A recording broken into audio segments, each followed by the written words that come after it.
Skandal cinta segitiga kerajaan Mataram yang berakhir tragis. Saat kerajaan Mataram Islam dipimpin oleh Amangkurat I, hiduplah seorang gadis bernama Roro Oyi. Waktu itu sang raja baru saja kehilangan permaisurinya, Ratu Mas Malang, yang meninggal diduga karena diracun oleh orang-orang sekitarnya. Sejak pertama kali bertemu Oyi, Amangkurat I langsung ingin menjadikannya permaisuri. Namun pada waktu itu sang gadis baru berusia 11 tahun dan terlalu kecil untuk dipinang. Oleh karena itu, Amangkurat I meminta salah seorang mantrinya, Ngabei Wirareja, untuk mengurus sang gadis hingga remaja. Singkat cerita, Roro Oyi tumbuh remaja. Namun, bukannya menjaga diri dari laki-laki lain demi menjadi permaisuri Amangkurat I, dia justru jatuh cinta pada Pangeran Anom, yang tak lain merupakan putra sang raja itu sendiri. Dari sinilah kekacauan dimulai. Sejak pertama kali bertemu, Pangeran Anom memang langsung jatuh cinta pada Roro Oyi. Pangeran Anom sampai jatuh sakit karena cintanya itu. Ia berbaring dengan berselimut kain dodot dan mengunci diri di dalam kamar sampai tidak makan dan tidak tidur. Maka tak heran, Pangeran Anom rela mengambil resiko demi cintanya itu.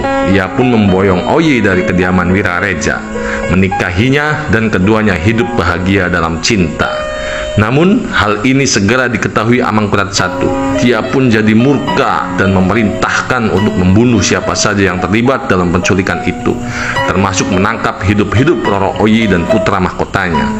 Tindakan utusan Amangkurat I berada di luar kendali sesuai perintah raja. Mereka membakar kediaman Pangeran Anom, menjarah, merusak, serta menangkap orang-orang yang dianggap dekat dengan putra mahkota.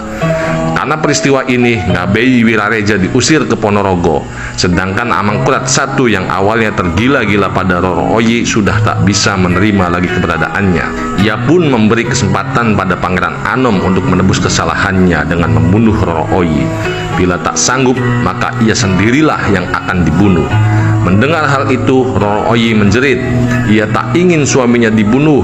Ia pun memohon suaminya untuk membunuhnya. Dengan terpaksa, Pangeran Anom meracuni Roro Oyi.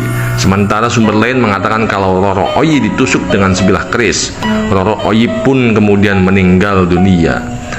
Karena berani membunuh istrinya sendiri, Pangeran Anom terbebas dari hukuman mati. Tapi kemudian Amangkurat I melucuti jabatannya dari putra mahkota. Ia pun dibuang ke suatu daerah bernama Lipura.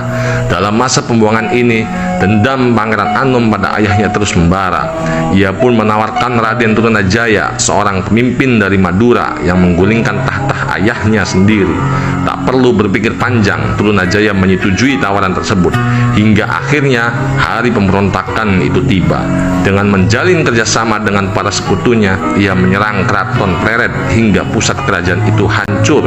Sementara itu, Amangkurat I lari dari kerajaan. Ia pun meninggal dunia dalam pelariannya. Aduh, tragis, Bray.